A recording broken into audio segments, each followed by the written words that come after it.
What if you could take a step back and look at the world?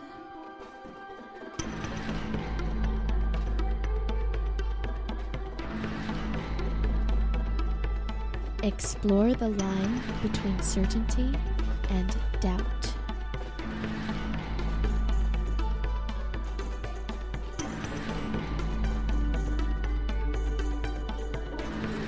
You are listening to the Illumination Hour with your host, Ellen Stallone.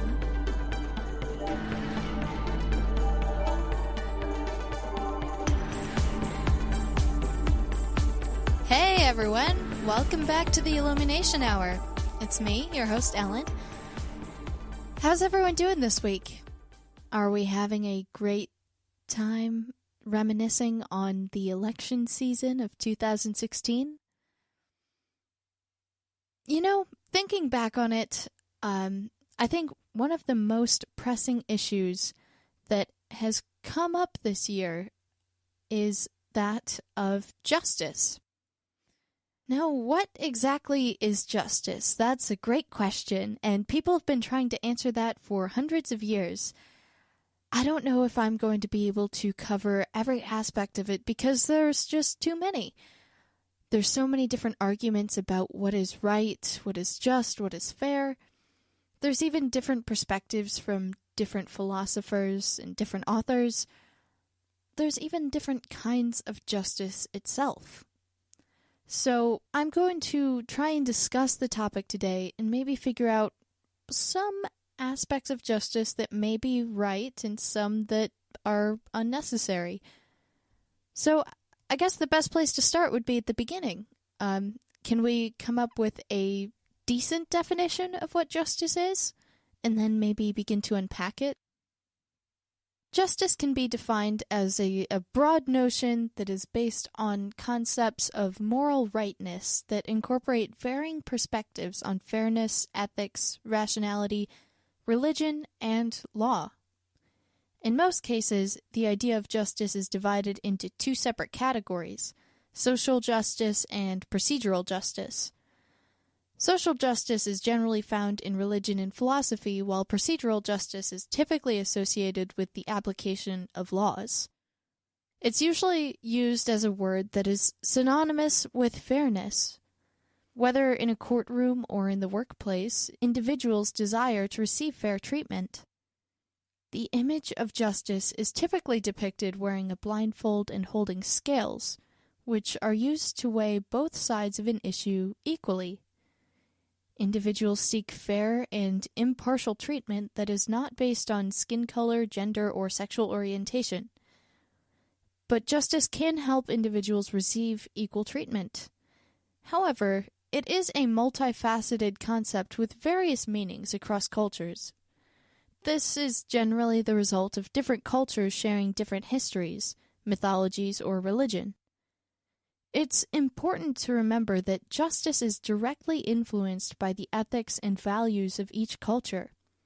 For that reason, it's easy for justice to become an ambiguous concept for individuals from different cultures. Although there are a few perspectives of justice that are universal across cultures, there is an inadequate amount to create a narrative of universal justice. So that is kind of difficult to unpack because there's no way that we can unilaterally define what justice is. Everyone thinks that fairness has a different definition, or at least some people do. So let's just start out with a simpler definition, because I do want to get into social versus procedural justice after I go over some different philosophical ideas of what justice are. But first I want to start out just with this basic definition of justice, which is that fairness in protection of rights and punishments of wrongs. While all legal systems aim to uphold this ideal through fair and proper administration of the law of the land, it is possible to have unjust laws. Okay, so that sounds fair, right? Justice is the protection of rights and the punishments of wrongs. But how do we protect people's rights, and who does the punishing of wrongs? how do we decide what is right and what is wrong?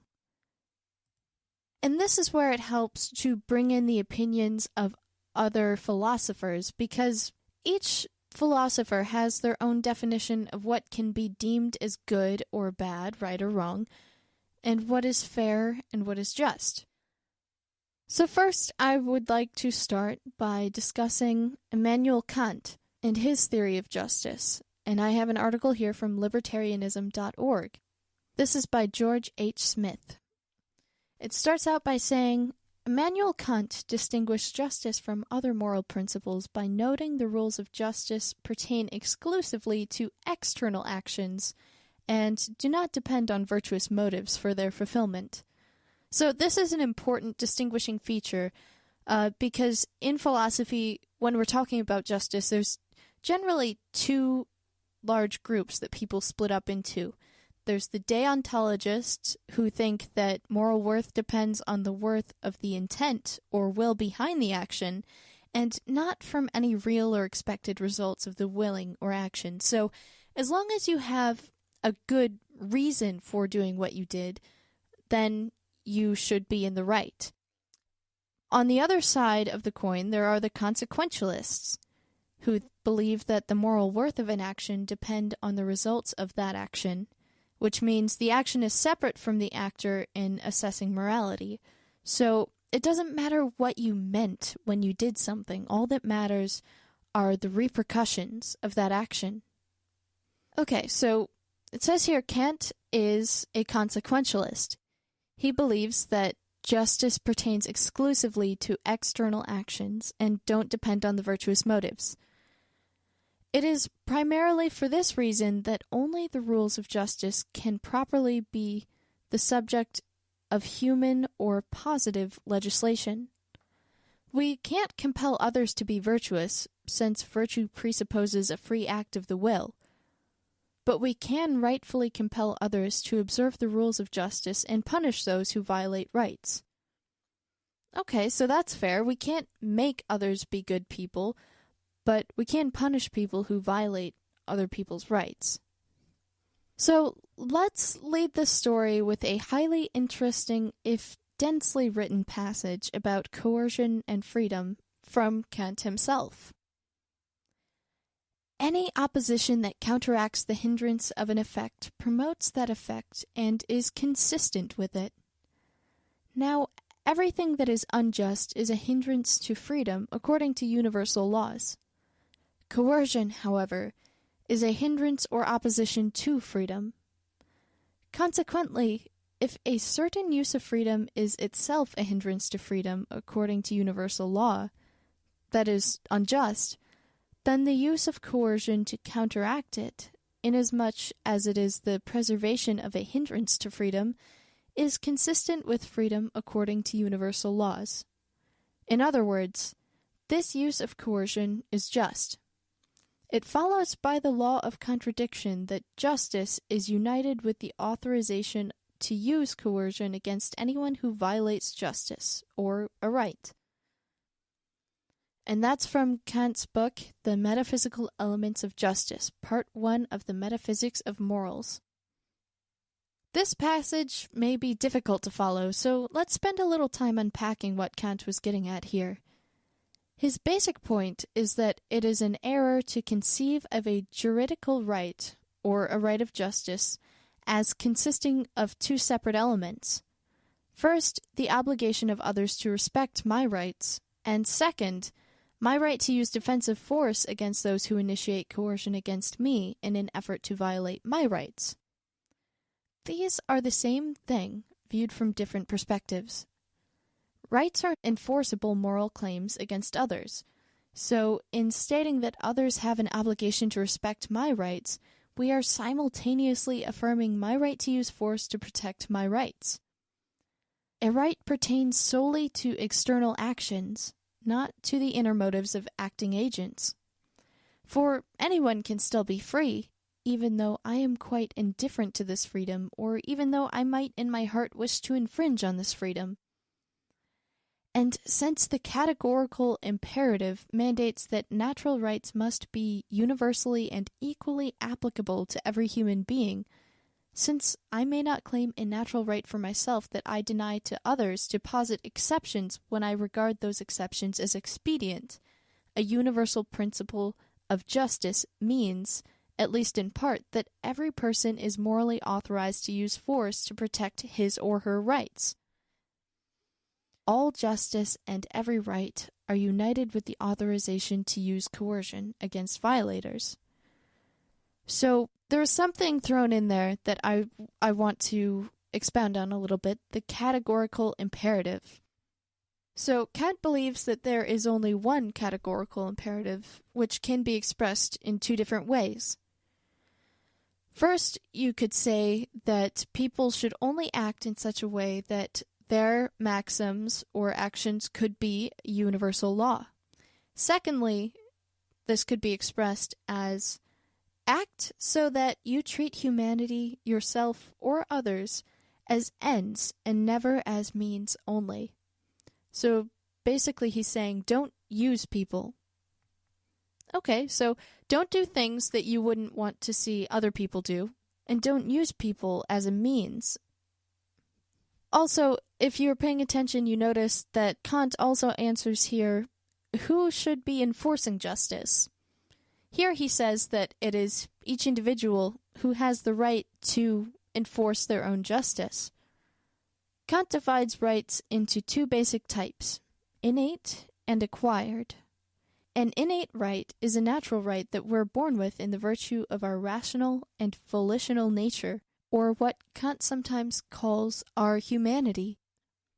There is only one basic innate right, the right to freedom. Freedom, or independence from the constraint of another's will, insofar as it is compatible with the freedom of everyone else in accordance with universal law, is the one sole and original right that belongs to every human being by virtue of his humanity. By innate, Kant did not mean that the right to freedom is an attribute that we're born with, like fingers, toes, or other physical characteristics that can be observed by the senses. Rather, we know we have rights through the experience of pure reason, or pure practical reason when reason is applied to the realm of human action. When we understand that humans are morally autonomous agents who must choose to be guided by rational moral principles rather than being determined by our desires, we will also understand that freedom is essential to our exercise of moral autonomy, and that to be forced by others to make the choices they think we should make is a fundamental violation of our moral autonomy. Kant made another significant point in the passage.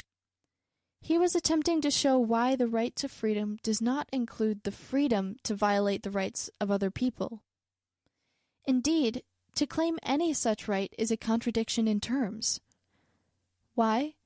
Because the right to freedom is a universal principle that applies to every rational agent, and to defend a supposed right to violate rights would undercut this universal principle at its very foundation, and ultimately reduce it to absurdity.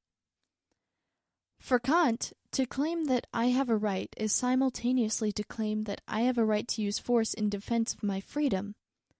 In using force in this defensive manner, I am attempting to remove a hindrance or opposition to my rightful freedom. But to claim a right by others to violate my right would be to claim that I have a duty not to enforce my right, and any such claim would destroy what is meant by a right in the first place.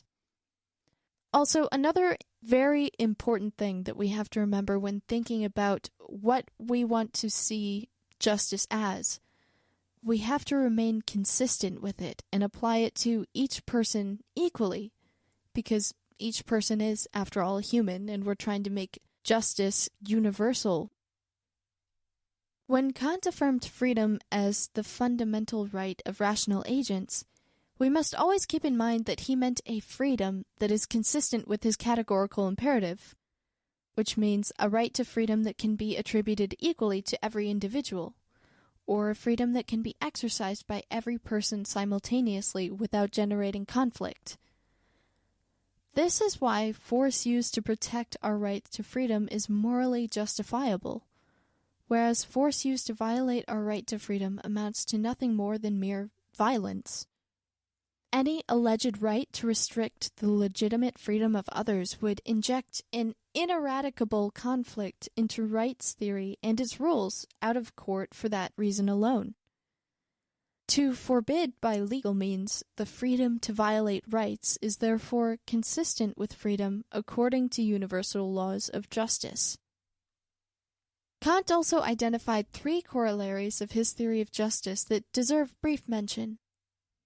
First, justice is concerned only with external actions by which one person can influence other people, whether directly or indirectly. Second, justice is not concerned with the desires, wishes, or needs of other people. These matters pertain to the voluntary virtues of benevolence and charity, whereas justice is concerned with whether or not we respect the equal freedom of others to live their lives as they see fit. Third, justice is concerned solely with the form of interpersonal relationships, not just with their content. Thus, if I purchase a commodity from a shopkeeper, if the form of that relationship is voluntary, whether the shopkeeper hopes to profit from the transaction or how much he actually gains, these and similar issues pertain to the content of the transaction and do not fall within the purview of justice. Kant, as we have seen, attempted to ground justice, as expressed in terms of individual rights, in the moral autonomy of rational agents. This approach distinguished Kant from the many classical liberals who attempted to justify the rules of justice by appealing to their social utility. According to David Hume and similar thinkers, the rules of justice are justified because they are essential to maintaining social order and prosperity, a lesson that we learn from experience. Kant, in stark contrast, appealed neither to social utility nor to experience in his justification of rights and justice. Instead, our basic right to freedom can be justified by pure practical reason, without recourse to empirical observations about the social utility of this right. The right to freedom flows logically from our nature as rational, morally autonomous agents. The social benefits that accrue from respecting rights are a consequence, not a primary justification, of our right to freedom of action. In this respect, Kant's justification of rights was quite similar to that defended by Ayn Rand. Another similarity may be found in Rand's statement: any alleged right of one man which necessitates the violation of rights of another is not and cannot be a right.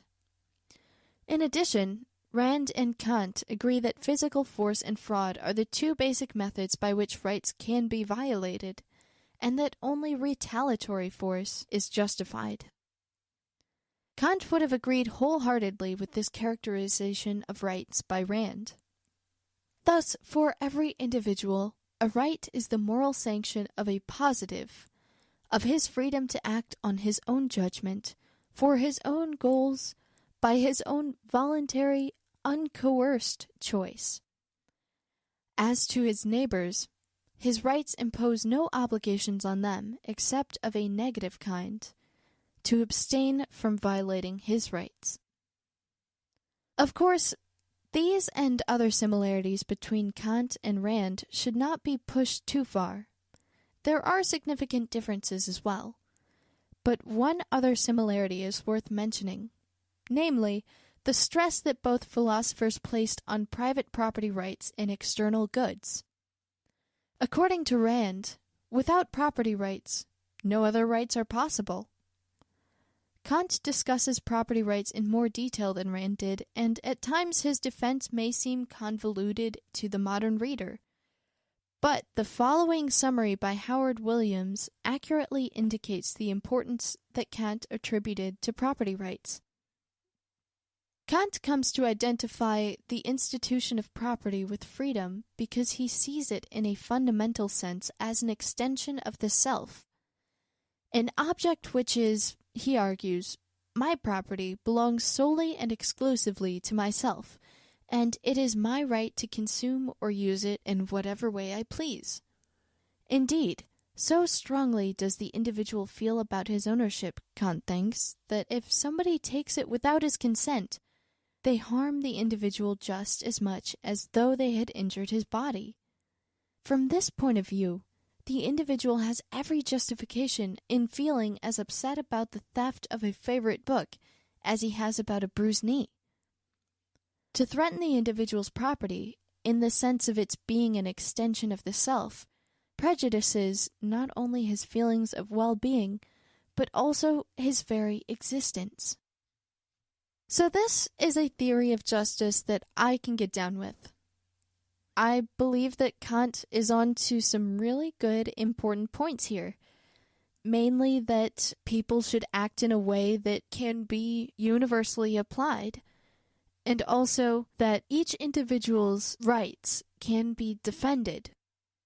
Although he doesn't go into who's supposed to do the defending, I believe it's kind of subsumed under his idea that people are rational beings, and that we, with our individuality, have a right to defend ourselves. Next, I want to discuss another famous philosopher who's much older than Kant, Plato, and his theory of justice. This article I have is from ohadmayman.com, and it's exactly about that, Plato's theory of justice. One search for the meaning of justice in Plato's Republic can finally lead to two definitions. First, that justice is harmony, and second, that justice is doing one's own job. Or, as Plato likes to put it, doing one's own business and not being a busybody and getting involved in other people's business where you don't belong. Finding these two phrases, however, is hardly enough to get a clear sense of what justice is according to Plato. He offers two main analogies to examine the definition of justice: the division of parts in the soul as well as the parts of the state, because in Plato's eyes, the state and the soul are essentially the same thing, just on different scales. We will now examine the structure of the soul. The soul is divided into three parts: the appetite, spirit, and the rational. The appetite is the part with which it lusts, hungers, thirsts, and gets excited by other appetites. It's the part of the soul that can be hungry for immoral gratification and has no rational consciousness in its desires. That leads us to the need of defining another part in the soul, the one that can keep the appetite restrained, or the part that enables the soul to differentiate between good and bad. The rational part is the part in the soul that calculates, makes balanced decisions having the good of the whole soul as its interest. The third part is the spirit, the part of the soul that is courageous, vigorous, and strong-willed. The spirit, naturally, if it hasn't been corrupted by a bad upbringing, allies with the rational part. By the account of the parts of the soul, we are shown how a soul has different wills. Yet, in order for a soul to stay in the just path, it must have some sort of hierarchy. Plato describes the spirit part as the courageous ally of the rational part, which has the control over the appetite. Although the description of the soul might furnish an idea regarding the definition of justice I mentioned above, we should first examine the structure of the state. The state is also divided into three types of people: the workers, soldiers, and rulers. It's obvious that the sort of division seems awkward when placed over our own capitalist society.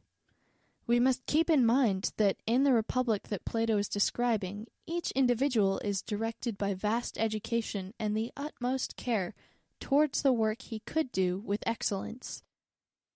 The children in the republic are separated from their parents at birth and therefore get the same equal chance of becoming workers or rulers without any prejudice regarding their upbringing or family background. Rather, they are evaluated personally, purely according to their natural qualities. The workers are the people that are best fitted to practice a specific form of labor, the part of the society whose role is to provide food, clothes, and any other necessities the state requires. They are required to be moderate and obedient to their ruler.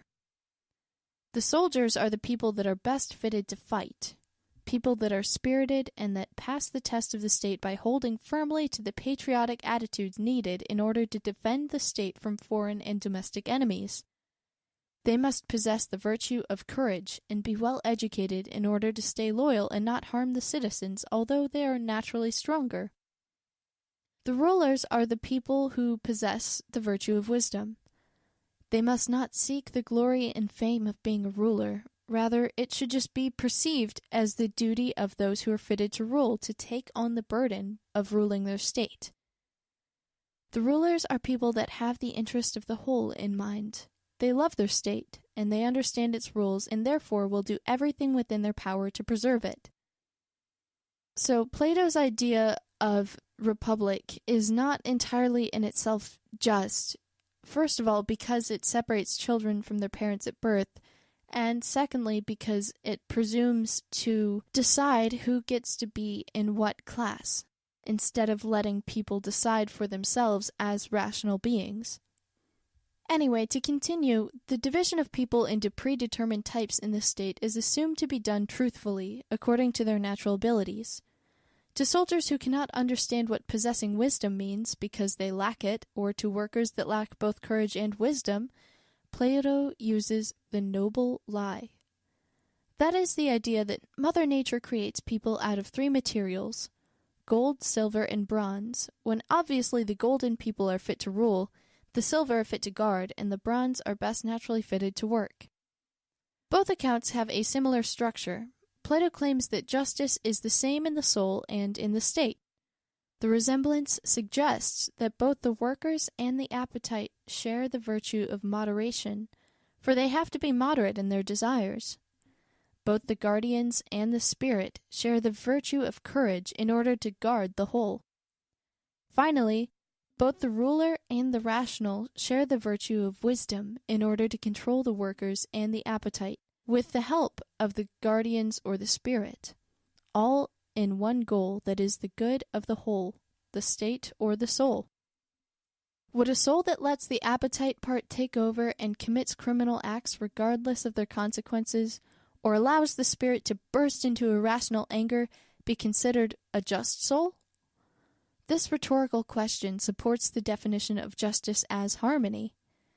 The condition in which the rational rules, the spirited guards, and the appetite remains moderate while they all agree to this condition out of understanding that it is the best for the whole. Could a state in which the cobblers rule, the guardian is a farmer, and the natural ruler plays the role of a soldier be a good and just state? We must understand that in Plato's state there will be no mistakes in the division of the classes. In order to understand the idea of a just state, we must consider that each individual is practicing the very best activity he is naturally fit for. That society has the most talented cobblers, the most fearsome warriors, and the wisest rulers, each practicing their part with excellence that is considered a virtue, therefore contributing to the virtue of the whole state or person. In the analogy of the state, Plato supports the definition of justice as doing one's own work. It becomes obvious that in order for justice to remain in the state, each person has to do his own work and not meddle with another's. Now that we have found and understood Plato's definition of justice, the question that inevitably has to be asked is how could this justice exist? In other words, why should the workers stay in their own work, or why should the appetite obey the rational? The answer to that comes in the form of both understanding and control. Ideally, all the parts know that maintaining the harmony is good for all, and for the exception, there are the guardians and the spirit to help maintain order. The main problem is yet ahead. Who should be the rulers? Who could be wise enough to rule and to keep the interest of the whole in mind? To that, Plato responds with his belief that justice will not exist in its full until the philosophers become kings and the kings became philosophers. What Plato claims is that a king could rule in a just manner, therefore maintain justice, only if he has knowledge of the true form of justice, that is, true knowledge of the forms. The forms represent the ultimate truth, the way things really are in a more knowledgeable sight than the one offered by science. So, without going into Plato's forms, I think we should step back for a moment and consider what we've heard so far. Now, I think Plato has some good points here, in that justice can be considered sticking to your own business, not being a busybody, and remaining in harmony. But perhaps that is only justice on the individual level, because when it comes to the level of the state, there are many larger questions that need to be considered, such as, is it just to determine someone's future for them without allowing them a say in what they want to do? Just because somebody is good at being a cobbler doesn't mean that they necessarily want to be one. If they had the right to choose on their own, would they choose to be a cobbler, or would they choose to strive to be something greater? Well, it is interesting, Plato's view of justice, and I think it's something that we should keep in mind and consider, but not take too seriously, since there are inherent flaws in it. Although I'm sure there are some people who would want to live in a republic like this, but I am not among one of those people. So next, I want to talk a little bit about John Rawls and his theory of justice. I have a very interesting paper by Dr. Jan Garrett here from people.wku.edu titled John Rawls on Justice. It starts out by asking some questions relating to justice and how we can define it, especially since sometimes justice is defined in terms of specific cultures. Different principles of distributive justice are proposed by different philosophers. Does that mean that we may choose any one of them with equal justification? A yes answer to this question would make disputes about fairness impossible to settle. To avoid this, we must find some non-arbitrary method of selecting among proposed principles of justice. One method for resolving the issue might be to follow the traditions of various practices that have grown up over time. For example, the practice of grading students for their performance in academic courses now includes a merit principle for determining most grades.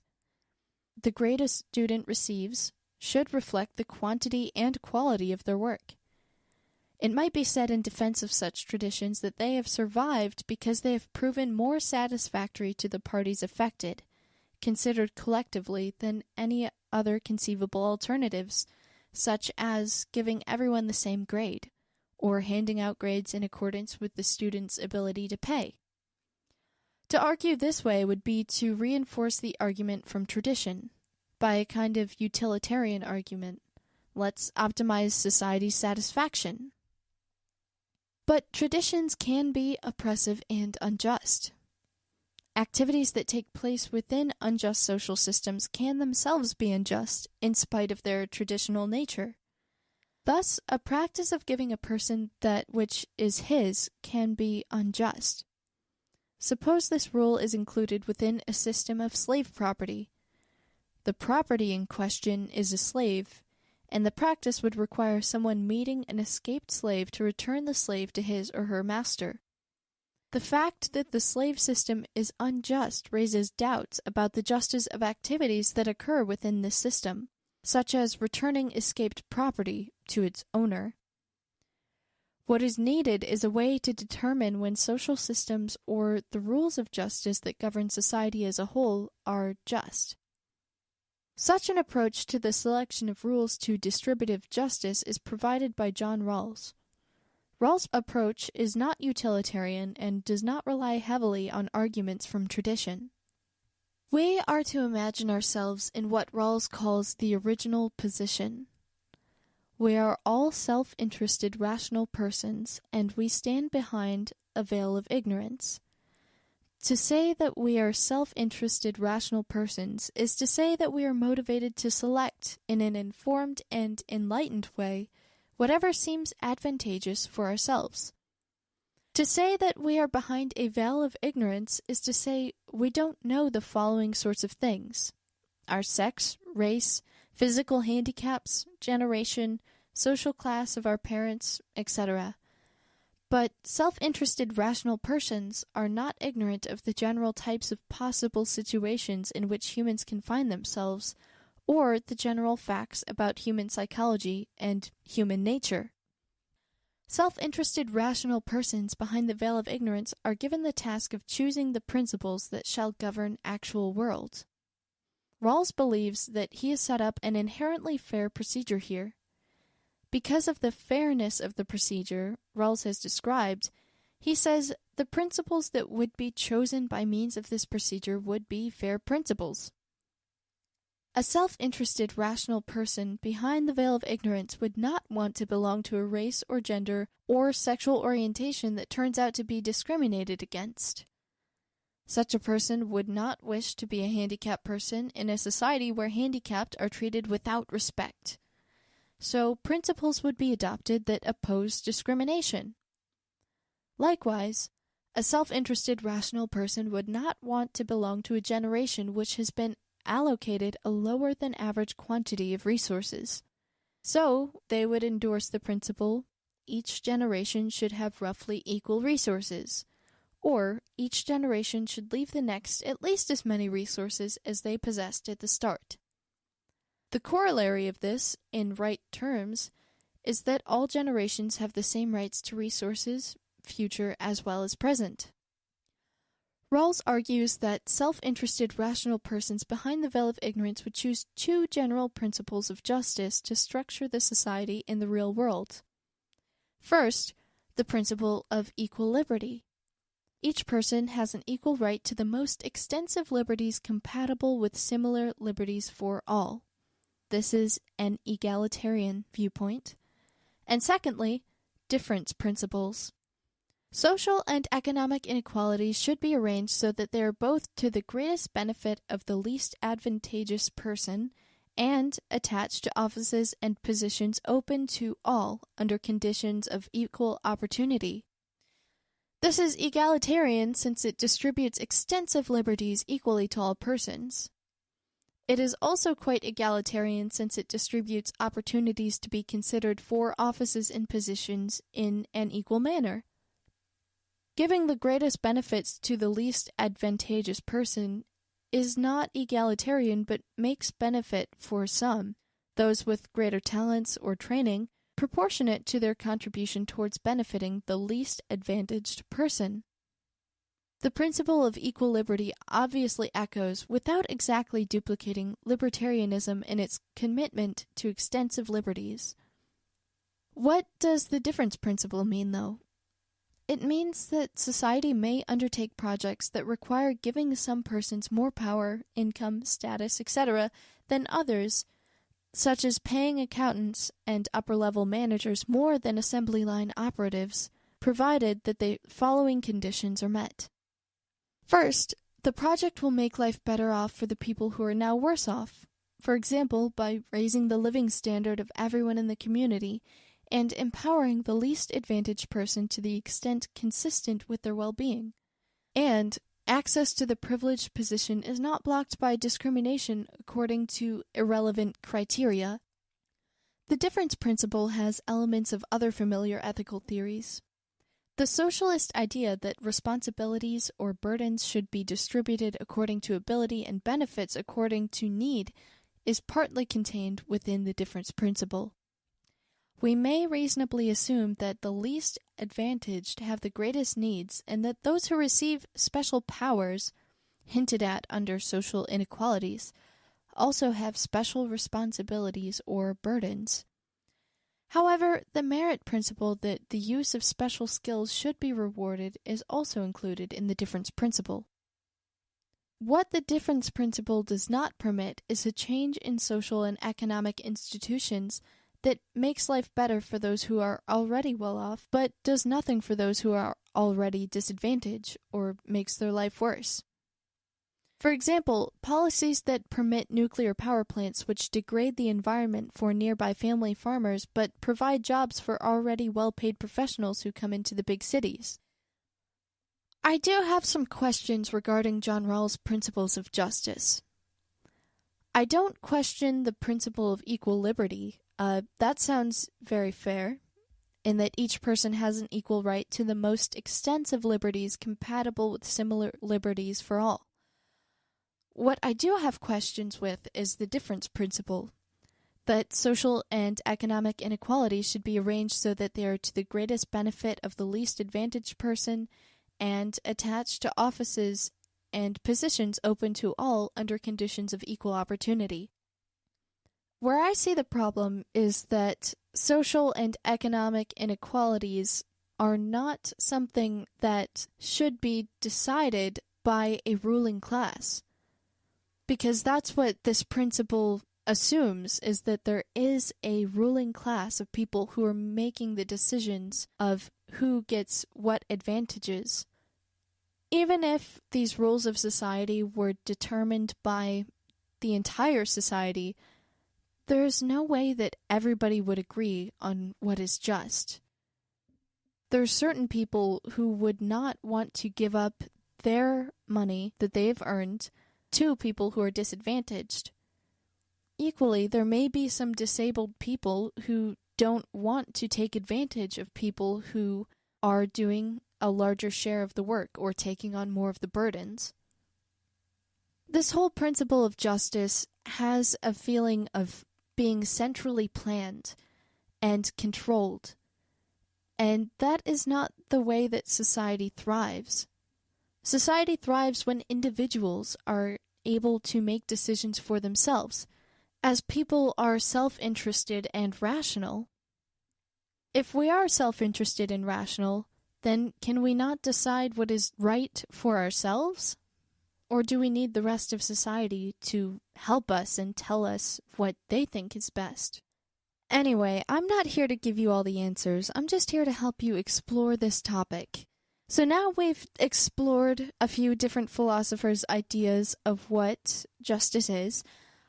This brings me to my favorite part of the show for tonight, which is going to be discussing what justice means in modern times. And it's really a lot simpler, and we don't have to go into philosophers anymore. This is just definitions of what is currently. And currently, justice can be split up into two separate branches. First, there's procedural justice. Secondly, there is social justice. And that is a major buzzword, especially over the past couple years. Social justice has ballooned in size and popularity. I can't turn on the radio or look at basically any website without seeing some mention of social justice. Anyway, because that is such a big, exciting topic, I'm going to save that for last. And first, I'm going to cover procedural justice, which focuses on the way police and other legal authorities interact with the public, and how the characteristics of those interactions shape the public's view of the police, their willingness to obey the law, and actual crime rates. This is from trustandjustice.org. They say that mounting evidence shows that community perceptions of procedural justice can have significant impact on public safety. Procedural justice is based on 4 central principles: treating people with dignity and respect, giving citizens voice during encounters, being neutral in decision-making, and conveying trustworthy motives. Let's break that down a little bit. Treating people with dignity and respect. So I'm assuming what they mean here is they are trying to respect people's individuality and their right as independent beings. And treating people with dignity, that is more so along the lines of treating somebody as if they are worthy of your honor or respect. So basically we can say that when they try to treat people with dignity, they try to not talk down to them or condescend. Again, these are just goals of the procedural justice system. That's not to say that the individuals within that system actually obey these rules. So next, giving citizens voice during encounters. I suppose that means allowing people to talk to police officers when they get pulled over, or being able to speak their minds to judges. Being neutral in decision-making. I suppose that means not having a bias when you're considering someone's case, or weighing both sides equally. Although I have to say that humans are really not good at that when they have biases. Everybody does, whether they realize it or not. Some people just express them more strongly. And generally, I would say people in positions of power tend to hold their biases more closely than people who don't seek out power. And finally, we have conveying trustworthy motives. Now, what does that remind you of? That reminds me of the deontologists who think that moral worth depends on the worth of the intent or will behind the action, not from any real or expected results of the willing or action.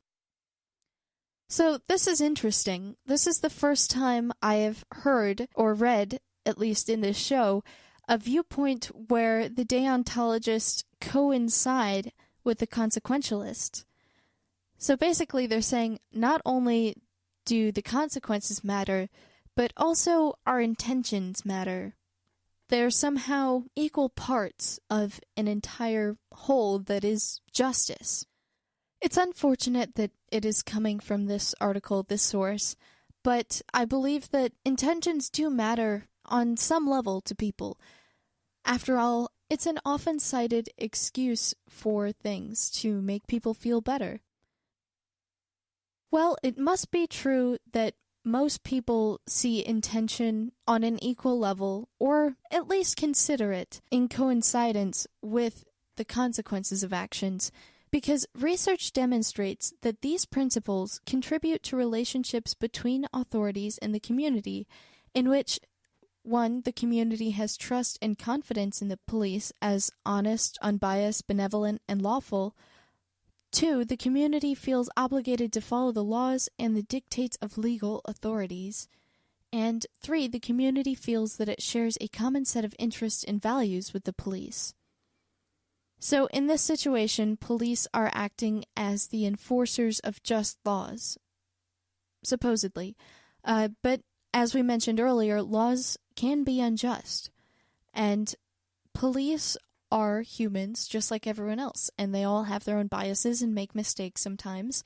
But I suppose if you're looking at the society as a whole, you would want to follow the dictates of legal authorities because you would think that it was best for everyone.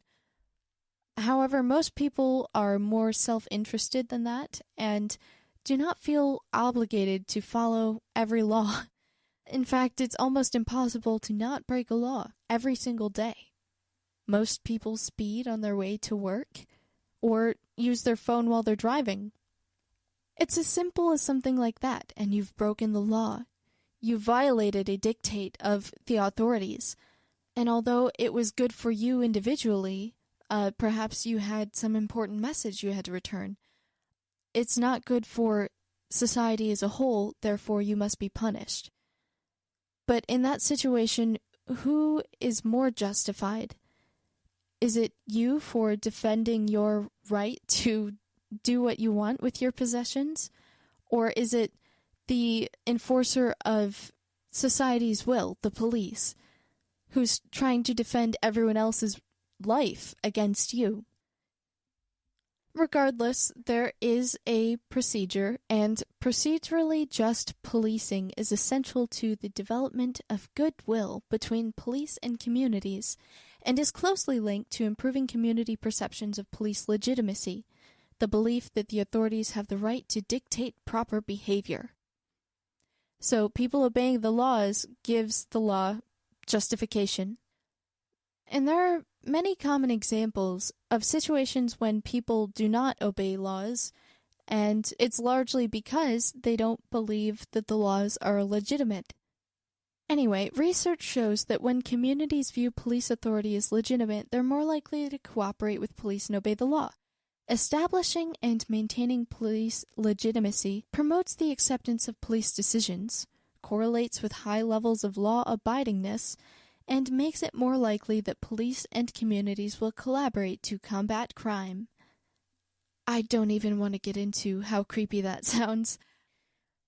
A key component of the research is that the public is especially concerned that the conduct of authorities be fair, and this factor matters more to them than whether outcomes of particular interactions favor them. This means that procedurally just policing is not consonant with traditional enforcement-focused policing, which typically assumes compliance is a function primarily of emphasizing to the public the consequences, usually formal punishment, of failing to follow the law. Policing based on formal deterrence encourages the public's association of policing primarily with enforcement and punitive outcomes. Procedurally just policing, on the other hand, emphasizes values that police and communities share. Shared values based on a common conception of what social order is and how it should be maintained, and encourages the collaborative, voluntary maintenance of law-abiding communities.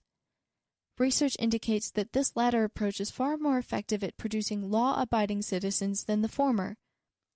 This makes intuitive sense.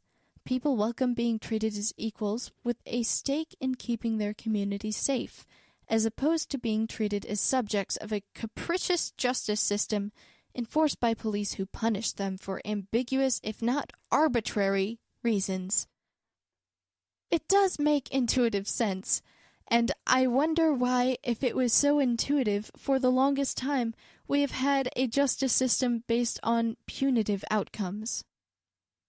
It's very obvious, even based on the most simple scientific experiments, that when punished, animals and people do not respond well. They don't act out of their own will anymore, they act purely out of fear.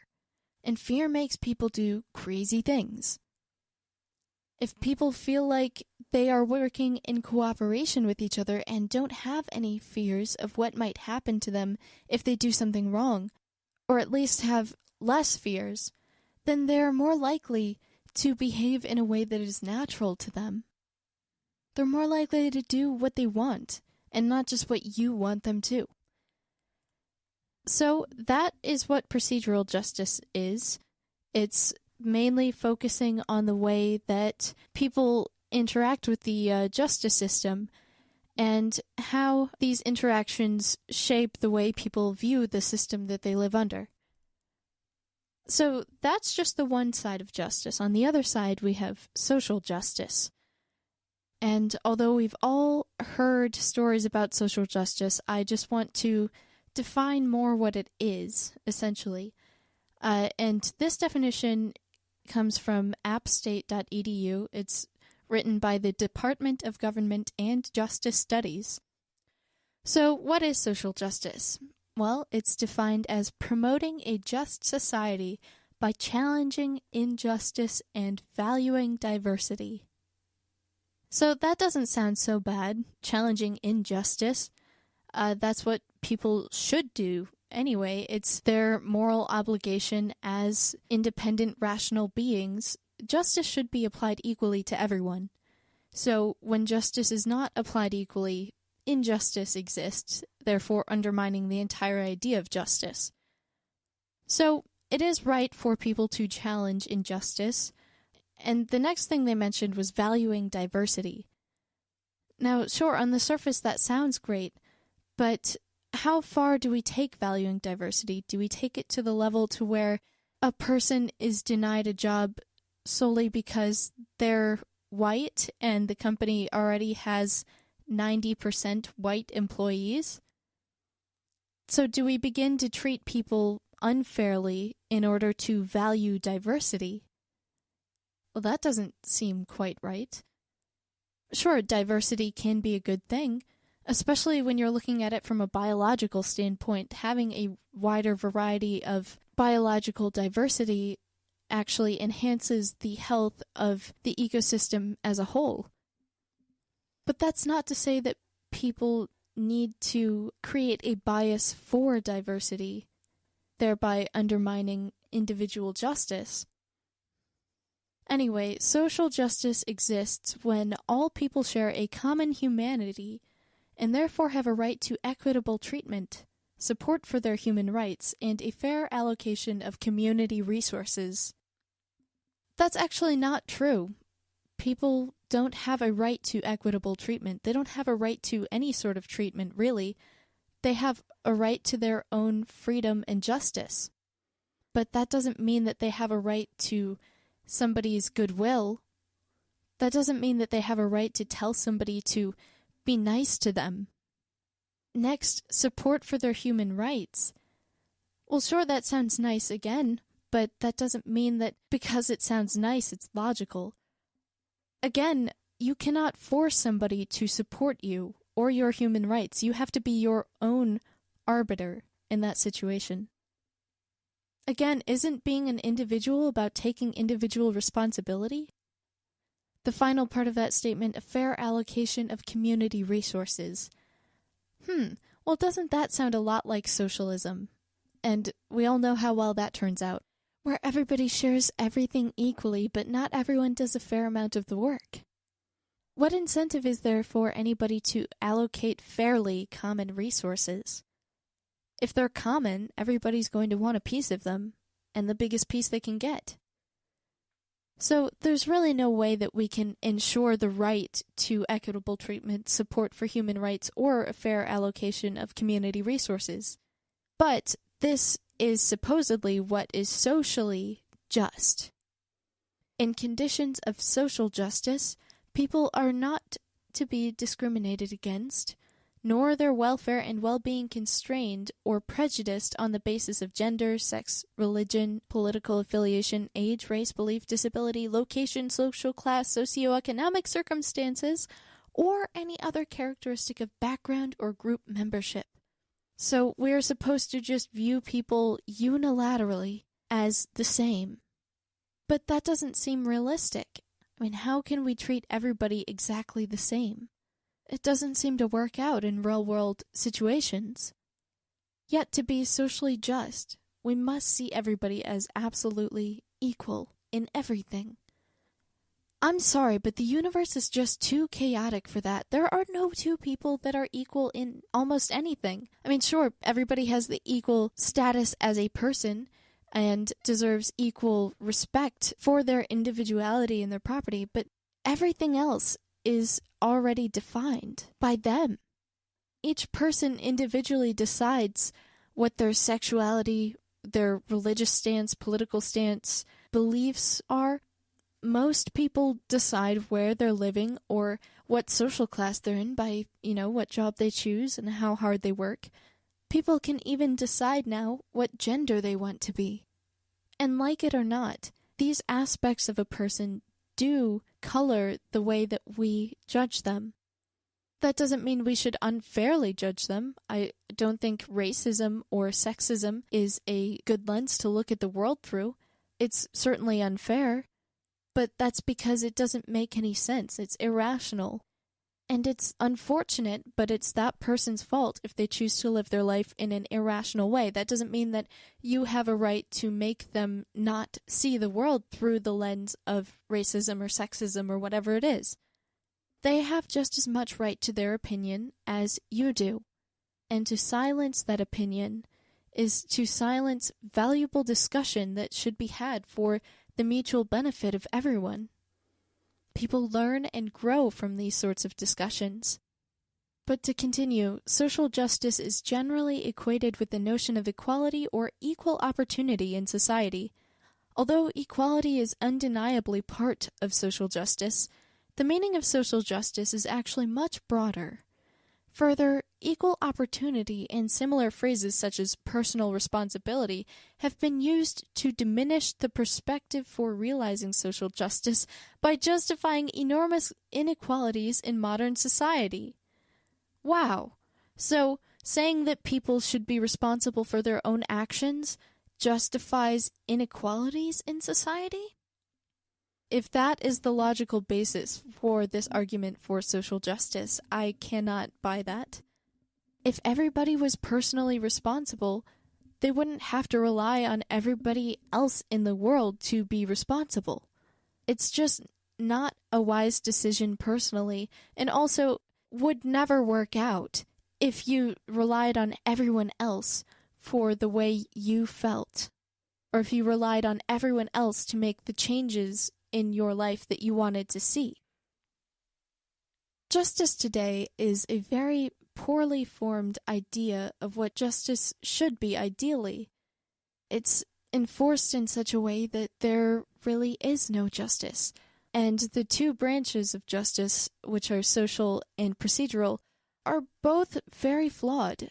Social justice is completely flawed. I don't think that this movement should even exist because it's based on the idea that people are not responsible for their own actions. Procedural justice at least allows for that people are responsible for their own actions. But it also heavily focuses on the authority figures and the police enforcing the laws, and the subjects who are supposed to abide by those rules. I don't have to tell you again that I think that's unfair.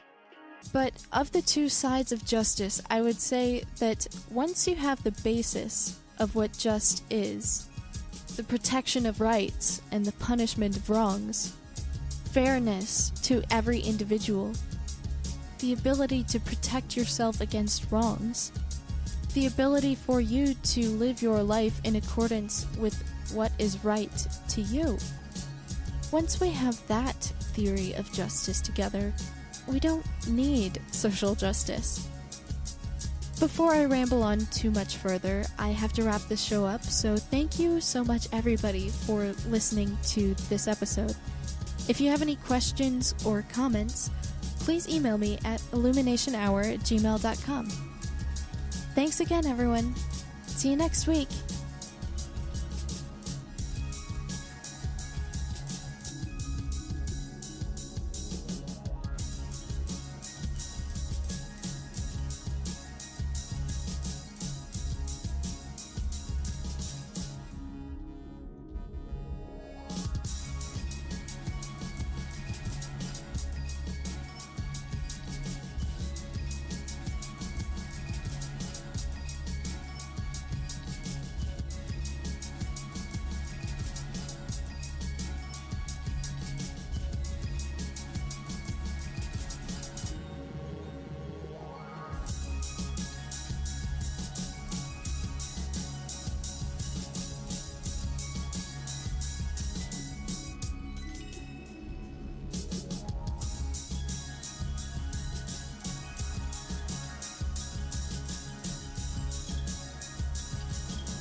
It's usually used as a word that is synonymous with fairness. Whether in a courtroom or in the workplace, individuals desire to receive fair treatment. The image of justice is typically depicted wearing a blindfold and holding scales, which are used to weigh both sides of an issue equally. Individuals seek fair and impartial treatment that is not based on skin color, gender, or sexual orientation. But justice can help individuals receive equal treatment. However, it is a multifaceted concept with various meanings across cultures. This is generally the result of different cultures sharing different histories, mythologies, or religion. It's important to remember that justice is directly influenced by the ethics and values of each culture. For that reason, it's easy for justice to become an ambiguous concept for individuals from different cultures. Although there are a few perspectives of justice that are universal across cultures, there is an inadequate amount to create a narrative of universal justice. So that is kind of difficult to unpack because there's no way that we can unilaterally exactly is justice. That's a great question, and people have been trying to answer that for hundreds of years. I don't know if I'm going to be able to cover every aspect of it because there's just too many. There's so many different arguments about what is right, what is just, what is fair. There's even different perspectives from different philosophers and different authors. There's even different kinds of justice itself. So I'm going to try and discuss the topic today and maybe figure out some aspects of justice that may be right and some that are unnecessary. So I guess the best place to start would be at the beginning. Can we come up with a decent definition of what justice is, and then maybe begin to unpack it? Justice can be defined as a broad notion that is based on concepts of moral rightness that incorporate varying perspectives on fairness, ethics, rationality, religion, and law. In most cases, the idea of justice is divided into two separate categories: social justice and procedural justice. Social justice is generally found in religion and philosophy, while procedural justice is typically associated with the application of laws of justice. And I have an article here from libertarianism.org. This is by George H. Smith. It starts out by saying, Immanuel Kant distinguished justice from other moral principles by noting the rules of justice pertain exclusively to external actions and do not depend on virtuous motives for their fulfillment.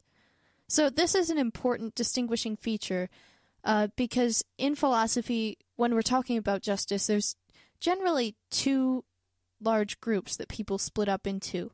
There's the deontologists, who think that moral worth depends on the worth of the intent or will behind the action, and not from any real or expected results of the willing or action. So as long as you have a good reason for doing what you did, then you should be in the right. On the other side of the coin, there are the consequentialists, who believe that the moral worth of an action depend on the results of that action, which means the action is separate from the actor in assessing morality. So it doesn't matter what you meant when you did something. All that matters are the repercussions of that action. Okay, so it says here Kant is a consequentialist. He believes that justice pertains fine what justice is. Everyone thinks that fairness has a different definition, or at least some people do. So let's just start out with a simpler definition, because I do want to get into social versus procedural justice after I go over some different philosophical ideas of what justice are. But first I want to start out just with this basic definition of justice, which is that fairness in protection of rights and punishments of wrongs. While all legal systems aim to uphold this ideal through fair and proper administration of the law of the land, it is possible to have unjust laws. Okay, so that sounds fair, right? Justice is the protection of rights and the punishments of wrongs. But how do we protect people's rights, and who does the punishing of wrongs? How do we decide what is right and what is wrong? And this is where it helps to bring in the opinions of other philosophers, because each philosopher has their own definition of what can be deemed as good or bad, right or wrong, and what is fair and what is just. So first, I would like to start by discussing Immanuel Kant and his theory.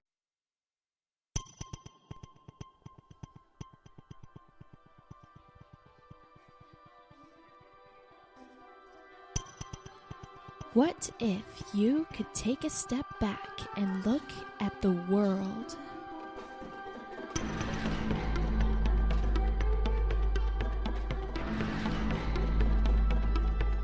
Explore the line between certainty and doubt.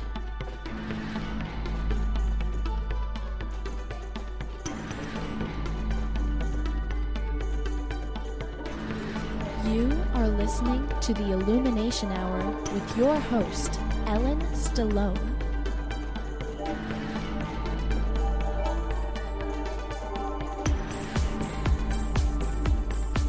Hey everyone, welcome back to the Illumination Hour. It's me, your host Ellen. How's everyone doing this week? Are we having a great time reminiscing on the election season of 2016? You know, thinking back on it, I think one of the most pressing issues that has come up this year is that of justice. Now, what